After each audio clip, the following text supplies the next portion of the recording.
Muy buenos días, hermanos, que Dios les bendiga el día de hoy, rica y abundantemente. Damos gracias a Dios nuevamente porque un domingo más nos permite tener libertad en esta parte del mundo para meditar en la palabra de Dios. Voy a ser honesto con ustedes, hermanos. Cada vez que pasa el tiempo, la Biblia nos enseña que existirá un deseo por escuchar la palabra de Dios cada vez menor. Va a ser menor, hermanos, lamentablemente. Pero también dice Dios que aquellos que escuchan a Dios y tiemblan a su palabra, Dios mismo se hará presente en sus vidas. ¿Sí? Así que, hermanos, vale la pena realmente tomar esto en cuenta, porque la pregunta es, ¿quién de usted dejará a Dios a un lado? Vamos a ver, hermanos, con más detalle este proceso en el que Dios comienza a trabajar en la vida de cada uno de nosotros. Y el día de hoy, hermanos, vamos a meditar en este proceso llamado la santificación. El proceso de la santificación. Cuando estudiamos la palabra de Dios, nos damos cuenta el gran valor que Dios le da a la vida humana. Sí, escuchó usted bien. Dios le da valor a la vida humana. Si me ayuda, hermanos, se me hace que no está ahí, disculpe, a lo mejor ya funcionando. Le da el valor a la vida humana. Él le importa y le importa mucho, pero también, hermanos, nos presenta nuestra tendencia hacia la desobediencia, el retar la autoridad o el deseo, hermanos, de enseñorearse sobre los demás, tener a los demás bajo nuestros pies. Y toda esta área, hermanos, de maldad, porque es maldad humana, Dios la conoce y la llama pecado. ¿A quiénes de ustedes les gusta que su vecino, una persona allegada a ustedes, abusen de usted? Nada más porque lo conocen. Lo conozco, lo voy a echar basura, lo voy a tratar mal, lo voy a insultar. ¿Quiénes de ustedes que lo traten mal? O que en el trabajo menosprecien o minimicen su trabajo. ¿A quiénes de ustedes les gusta que eso hagan? O que sus hijos los insulten. O que ustedes como hijos, que sus padres los traten mal. A nadie. Pero esa es la tendencia humana. ¿A quiénes de ustedes les gustaría que los roben, que les hagan daño? A nadie. ¿A quiénes de los niños jóvenes que están aquí les gusta que les hagan bullying, que se burlen de ustedes? Tiene lentes, está muy cabezón, está muy narizón, etcétera, etcétera. Gracias, muchas gracias. ¿A quiénes de ustedes les gusta? Y lo han hecho, o no lo han hecho. Yo también tenía apodos y puse apodos. Todos creo que en algún momento lo hemos hecho. Y este asunto, que es bien importante, hermanos, a Dios le desagrada. Lo hace, hermanos. ¿Saben por qué? Porque cada vida a Dios le es importante y le interesa. Tú le interesas a Dios, así como estamos. Quizás algunos, ¿verdad? Más cabezones, con más las orejitas más grandes o las orejotas, ¿verdad? Pero le importamos. Y cuando alguien comienza a burlarse de ti, o tú lo haces, Dios lo llama pecado. Contamina nuestras mentes, nuestras almas, nuestros cuerpos, nuestros espíritus. Pero lo más grave del asunto, hermanos, es que el pecado daña a todos los que nos rodean. Tú como padre comienza a traer alcohol, drogas, pornografía a tu vida, a tu casa. No te imaginas el daño que le causas a tu esposa y a tus hijos. Comienza a mentir en el trabajo y después te van a correr y van a decir, ¿por qué me corrieron? Por mentiroso, por tranza, por imprudente, por irresponsable. Y le queremos echar la culpa a Dios cuando somos nosotros los responsables delante de Dios de tomar cartas en el asunto. Comenzando, hermanos, nuestro hogar, debemos comenzar en nuestro hogar. Necesitamos darnos cuenta si hemos dado lugar al pecado. Llámese odio, rencor, adulterio, fornicación, robo, torcer el derecho, etcétera, etcétera. Nuestras vidas y nuestras familias se verán dañadas. El primer propósito de Dios, escúchame lo que te voy a decir, por favor. A todos los que nos están aquí presentes y los que nos ven por los medios de comunicación, o mejor dicho, por las plataformas, dice que Dios quiere, en primer propósito para tu vida, librarte de las consecuencias de nuestros pecados. Todos aquí hemos pecado. Todos hemos dicho una mentira. Todos hemos sido groseros con nuestros padres, irresponsables, tratado mal a nuestros hijos, robado, etcétera, etcétera. Visto a una mujer que no es nuestra esposa, o en el caso de la mujer a un hombre que no es su esposo, de una manera que no es correcta ante los ojos de Dios. Todos en alguna manera hemos violado la ley de Dios. No levante la mano, pero esto es verdad. Romanos 3:10 dice, está escrito, no hay justo ni aun uno. ¡Ah! Pero, la consecuencia de ese pecado es que Dios tiene que hacer algo contra nosotros. Pero hay buenas noticias, hermanos y amigos. En Romanos capítulo 5, versículos 8 y 9, Dios nos dice lo siguiente. Romanos capítulo 5, 8 y 9 dice, mas Dios muestra su ira para con los pecadores. ¿Eso dice? Su ira no es lo primero que viene al mundo. Escúchame bien, la gente que dice y me ha dicho, es que tu Dios es un odio, de odio y quiere destruir todo. No, es lo último que va a hacer. ¿Sabes qué hace primero? Muestra su amor para con nosotros, en que siendo aún pecadores, ¿qué hizo Cristo, hermanos? Murió. Cristo murió por nosotros. Pues mucho más estando ya justificados en su sangre nos justifica. Dios mío, qué bueno es Dios. Su Hijo derrama su sangre para que tú y yo seamos justificados. A ver, Eduardo, pásale. Aquí dice que tú hiciste todo esto. Mira, todos estos volúmenes tengo en contra tuya. Pero todo esto lo voy a tachar y te hago libre. ¿Sabes? No porque lo merezcas, sino porque crees que Jesús es quien murió y pagó por tus pecados. Es lo único que me puede justificar delante de Dios. La sangre de Cristo. Por eso murió. Su vida. Como dice Levítico 16:11, en la sangre está la vida. Y Cristo dio su vida por ti y por mí. Nos justifica. ¿Y sabe qué hace aparte? Nos salva de qué, hermanos? De la ira venidera. ¿Qué es primero entonces? ¿La ira de Dios o su amor? Su amor. La ira de Dios es lo último que Dios va a hacer. Y ahorita, hermanos y amigos, nos dice Dios, te amo y te quiero justificar para librarte de mi ira. Hermanos, el mismo Dios creador nos quiere librar de su propia ira, de su justicia. Y es una ira, hermanos, totalmente justificable y justificada. ¿Por qué? Porque si hay alguien que está fuera de toda esta maldad, ¿quién es, hermanos? Dios. Él lo ve todo, lo sabe todo, está en todo lugar y por ende es el único que nos puede rescatar. Ese es su primer propósito. Pero el segundo, y este es en el que quiero que nos enfoquemos y meditemos, el segundo propósito de Dios es la santificación. Bien, hermanos y amigos, lo voy a poner de esta manera, cuando usted compra quizás algo usado, una casa o está nueva, ¿verdad? O lo que sea, cuando usted compra algo, usualmente el ser humano comienza a agregarle cosas, ya sea los muebles, ponerle algo nuevo al carro, etcétera, etcétera. ¿Por qué lo hacemos, hermanos? Porque nos gusta mejorarlo, ¿o no? Que se vea bonito, que se vea agradable, que tenga una mejor vista. ¿Me van siguiendo? Le falta, oye, ¿sabes qué? Le faltan estos cables, o hay que cambiarle las bujías. Es algo que no es visible, pero que es necesario.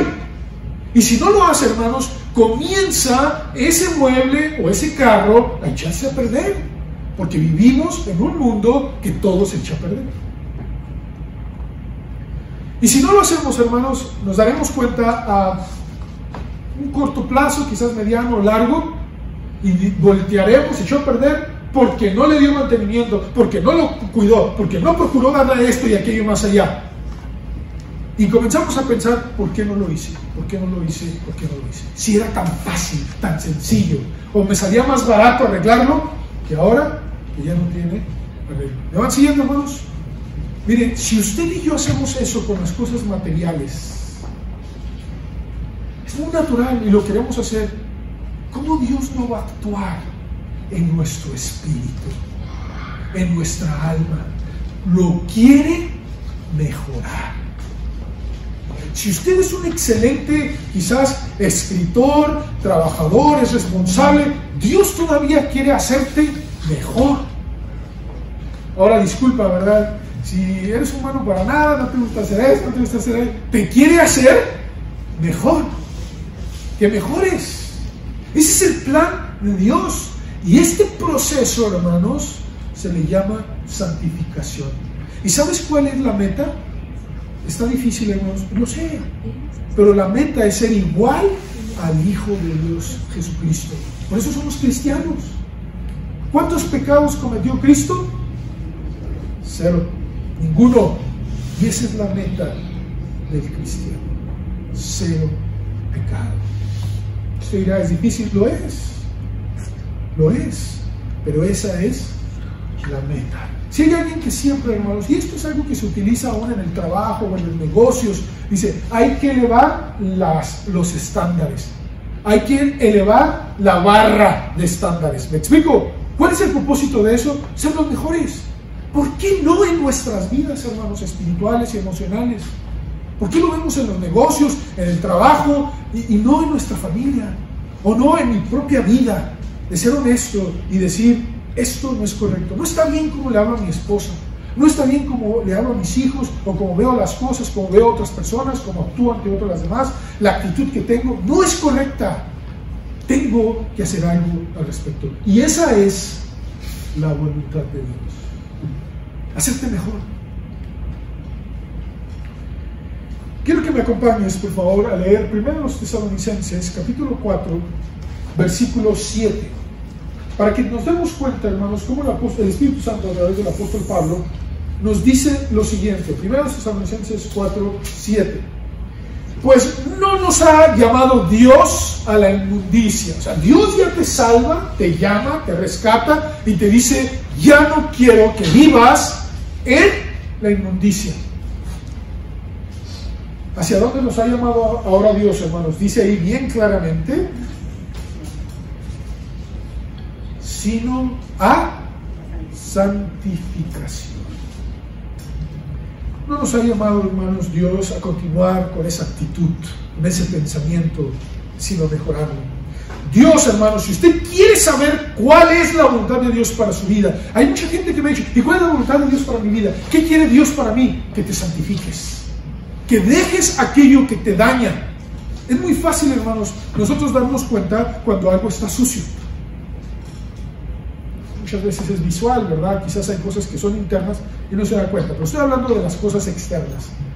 ¿Se puede dar usted cuenta cuando una casa, quizás un automóvil o quizás alguna persona está sucia? Sí, muy fácil darse cuenta, hermanos. Pero hay un área, hermanos, donde no todos la ven, y aquí es donde quiero llegar. Aparentemente, hermanos, podemos estar limpios, atractivos, oler bien, pero hay un área donde ustedes y yo no vemos y Dios sí la ve. ¿Y sabe qué quiere hacer también? Limpiarla. Y eso es su alma, su espíritu, su carácter, sus relaciones, su cómo ve el dinero, cómo ve a la familia, cómo ve al mundo, cómo ve a las personas. Eso nadie las ve, hermanos, pero pueden estar, y disculpe la expresión, inmundas, sucias, cochinas, asquerosas. Disculpe la expresión. Y ahí es donde Dios comienza a trabajar. Dios quiere mejorar tu vida. Quiere que tengamos una perspectiva correcta de la vida, hermanos. Él nos quiere explicar el porqué de las cosas. Escúcheme bien lo que le voy a decir. Es nuestra decisión individualmente de permitir que Dios me enseñe a vivir en santidad. Es una decisión muy personal. Dios no te va a forzar, Él no te va a hacer manita de puerco, tampoco te va a decir, fírmela aquí, y te vas a comprometer a hacerlo. Dios no hace eso. Nos ha dado el Espíritu Santo, la guía, la ayuda, para que ustedes y yo tomemos la mejor decisión. Pero aún así nos dice, es tu decisión. Sin embargo, y sí, ahí sí pone la cláusula, si tú no quieres dejar la inmundicia, quieres vivir en las tinieblas, yo no me responsabilizo de tu vida, ni de las consecuencias de tu mal proceder. ¿Me van siguiendo? Pero si te arrepientes y vienes a mí y quieres cambiar y yo te ayudo, entonces yo me hago cargo de tu vida.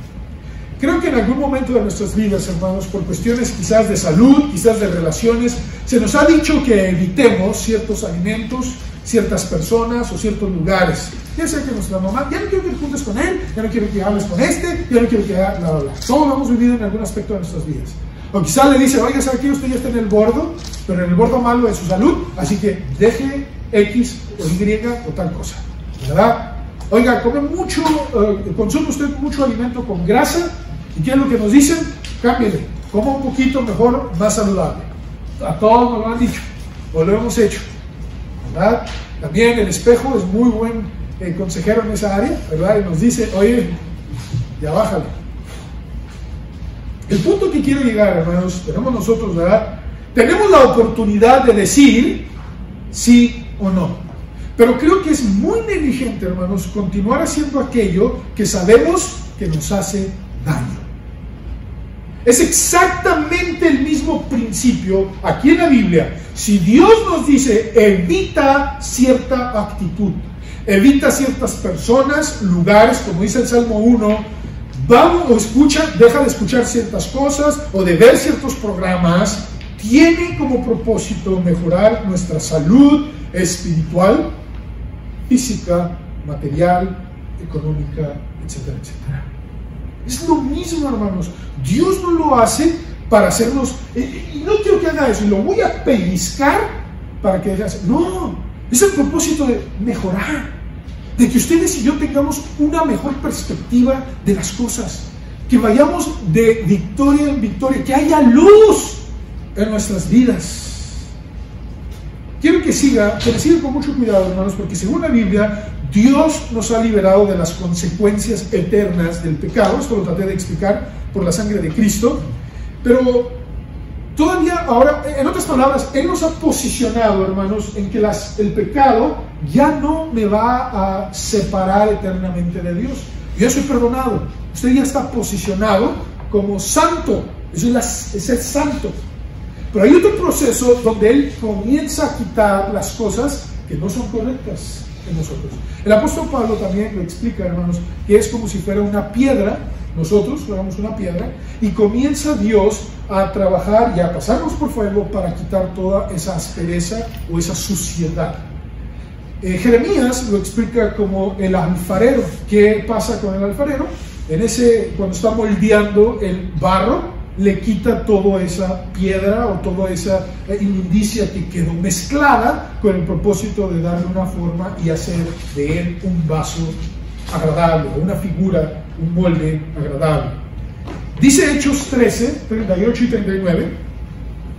Quiero explicar esto, hermanos. Dice la Biblia: sabed pues esto, varones hermanos, que por medio de él, de Jesús, se os anuncia perdón de pecados. Ya estamos perdonados. Y que de todo aquello de que por la ley de Moisés no pudiste ser justificados, en él es justificado todo aquel que cree. Es decir, somos santos por creer, perdonados. La ley no me pudo perdonar, pero en él sí. Soy santo, soy perdonado, estoy posicionado en eso. Sin embargo, nuestra carne tiende a tener actitudes o deseos que están en contra de Dios y del Espíritu Santo, el Espíritu de santidad que mora en nosotros. Mire, el Espíritu Santo que mora en nosotros nos guía a la santidad. Por eso, hermanos, necesitamos estar listos, maduros, conocedores de lo que Dios quiere para ti y para mí. Romanos 1.4, fíjate lo que dice Romanos 1.4, dice que fue declarado Hijo de Dios con poder, hablando de Jesús, según el Espíritu. ¿Y cómo es ese Espíritu, hermanos? De santidad. Ese mismo Espíritu que ha morado y anunciado la verdad de Cristo y de Dios, ahora vive en ti. La voluntad de Dios es que tú y yo comencemos a ser más, estemos en este proceso de la santidad, más puros, más limpios, con mejor propósito, con mejor fruto, por la resurrección de entre los muertos. En segundo y último lugar, hermanos, esa es la voluntad de Dios. Y sabes una cosa, hermanos, este es uno de los primeros milagros que Dios hace en la vida del ser humano. ¿Sabes por qué? Porque a nosotros nos gusta muchas veces lo malo. Te voy a decir con tristeza, hermanos, creo que no me dejarán mentir, que muchas veces somos, disculpe la expresión, ¿verdad?, pero mediocre, nos gusta lo malo. Está bien, voy el domingo y de vez en cuando, voy el miércoles y de vez en cuando. Cuando Dios quiere todavía más para ti. ¿Quiénes de ustedes, hermanos, no quisieran en serio que Dios se manifestara en sus vidas? Creo que todos. Que Dios nos diga, vas muy bien, ¿sabes? Es por acá. Oye, tengo esto para ti. Creo que todos nos lo han hecho, hermanos, de alguna manera, algún ser querido. Oye, te traje este regalo, te traje esto para ti. ¿Cómo se siente? Agradable. Lo mismo que Dios quiere hacer. Oye, llegaste a este punto, mira, tengo esto para ti. Un mejor trabajo. ¿Sabes qué? Contentamiento, gozo, paz. Todo esto es para ti, disfrútalo tú y tu familia, compártelo. Pero el ser humano, y ya estoy bien así, ya no quiero, y para qué ir al templo, y para qué leer la Biblia, y para qué conocer a Dios. Vean, hermanos, así es el ser humano. Es una obra progresiva, hermanos. Es la voluntad de Dios, sí, pero es algo progresivo. Usted no puede brincarse, hermanos, la suma, la resta, la multiplicación y la división. Así es el orden. Usualmente es el orden, en la manera en que nos enseñan. ¿O no? Primero enseñan la suma. Ok, ya entendí el principio de 1 más 1, 2, más 1, 3, más 1, 4, y ahí vas. Ahora la resta. Ahora esos 4, quítale 1, 3, quítale 2, pues 1. Es el principio. Pero ya sigue la multiplicación. Ahora, si tú tienes 2 y le sumas 2, ¿cuánto es? 2 por 2, 4. Ya lo voy entendiendo. Ahora divídalo. Y ese es el principio, hermanos, de matemáticas. Lo va haciendo.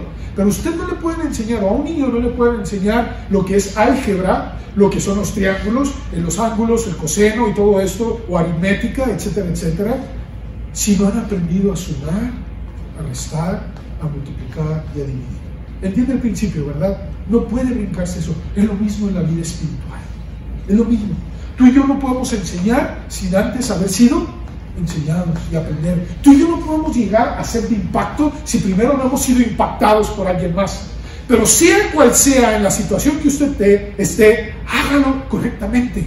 Si está aprendiendo, apréndalo bien. Si ya está enseñando, enséñelo bien. Para que de la manera en que usted esté, no importa en qué aspecto esté usted, lo haga de la manera correcta. Dios nos guía hacia la madurez, a una santidad práctica, dinámica, correcta en mi relación con el Hijo de Dios, o con Dios, ¿verdad? Dios Padre, Dios Hijo y Dios Espíritu Santo, y con todos los que me rodean. Si usted quiere saber que va bien, pregúntele a la gente que le rodea. Oye, ¿crees que Dios está trabajando en mi vida? Y se dice, o hay ciertas cosas, hay ciertas cosas, voy madurando, es progresivo. Pero si le dicen no, entonces hay un grave problema. En Hebreos 12, del 14 al 16, rápidamente quiero leer estos pasajes. Dice de la siguiente manera: seguid la paz con los que te caen bien. ¿Eso dice? Con los que te tratan bien. Hebreos 12, 14 al 16. ¿Eso dice? ¿Con quiénes? Con todos. Y la santidad, sin la cual nadie verá al Señor. Hijo de hermanos, esto qué tremendo.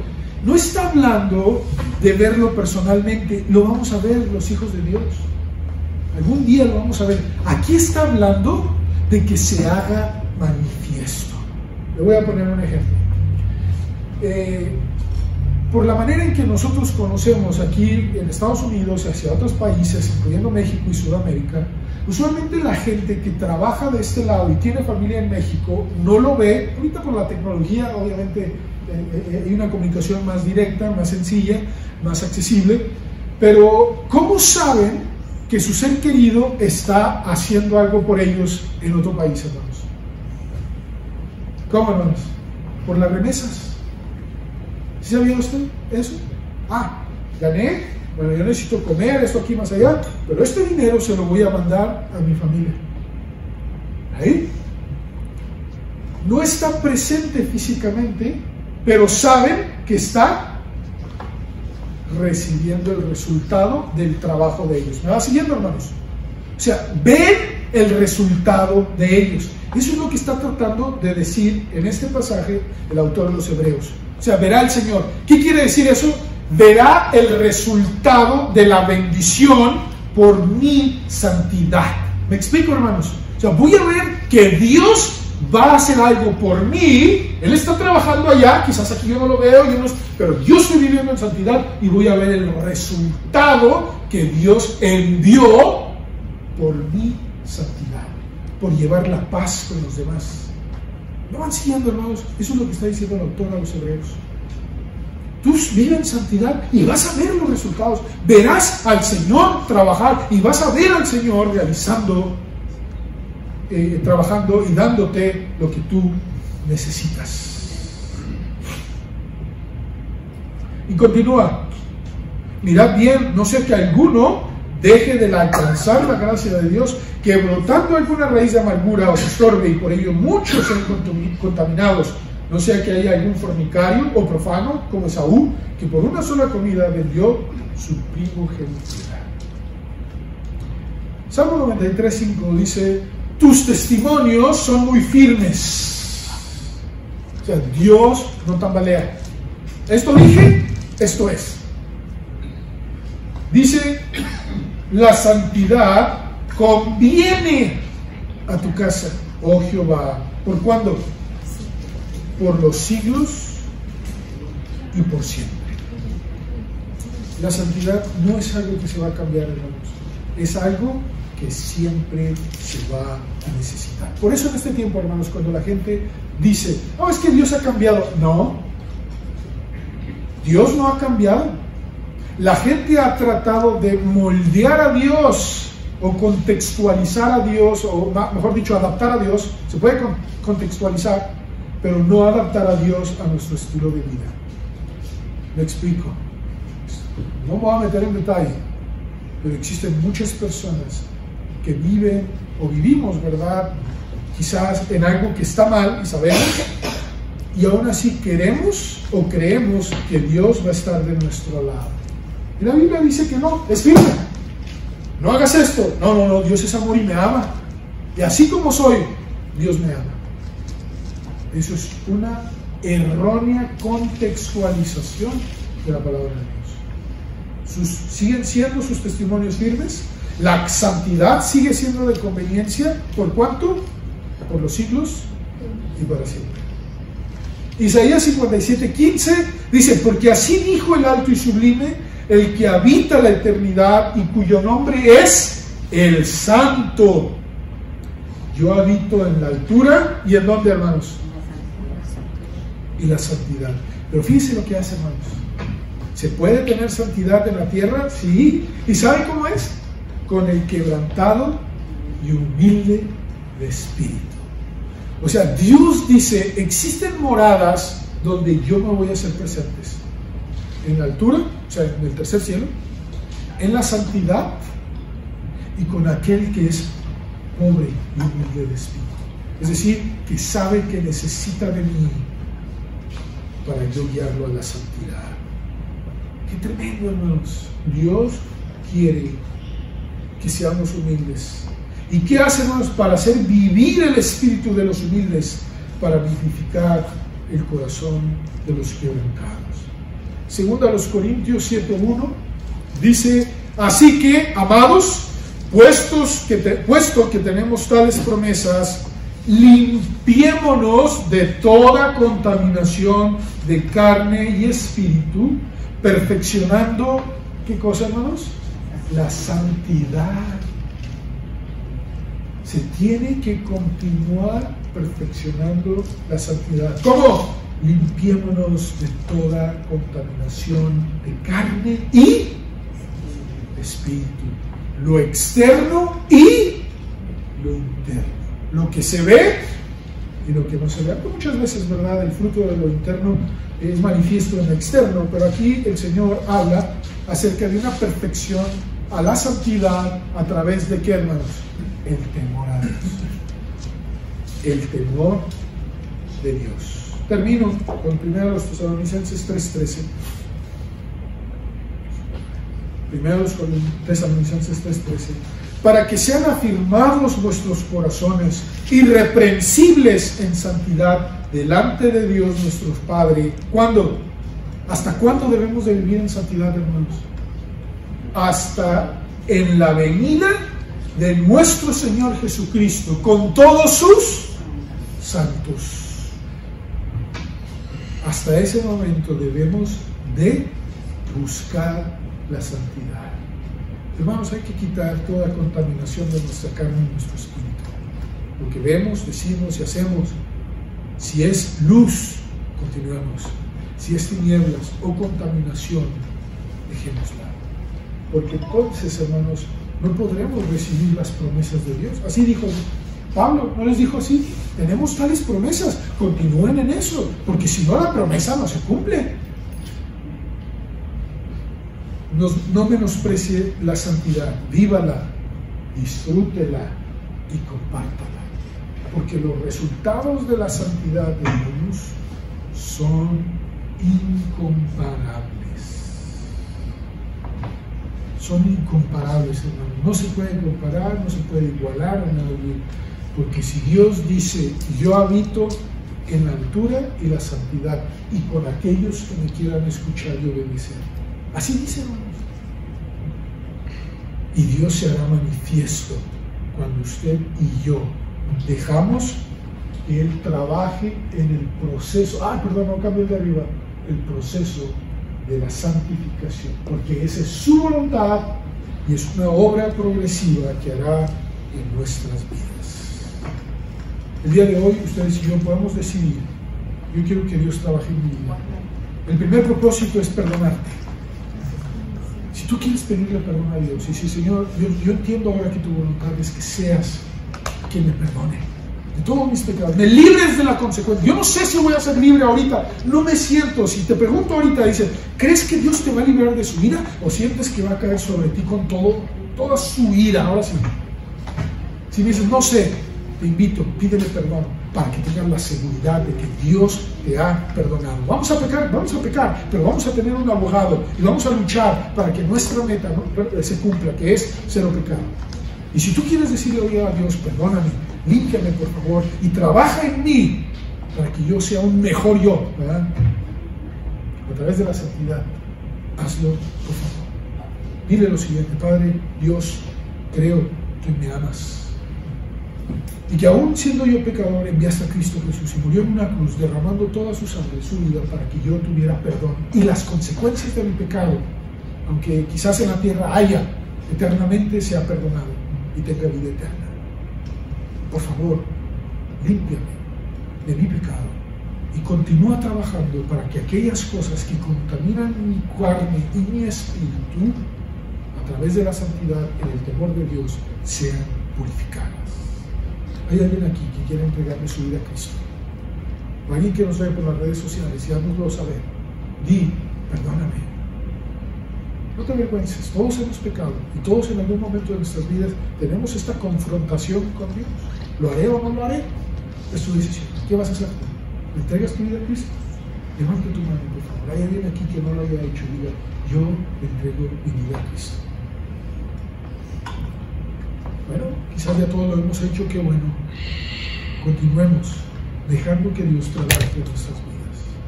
En el nombre de Jesús.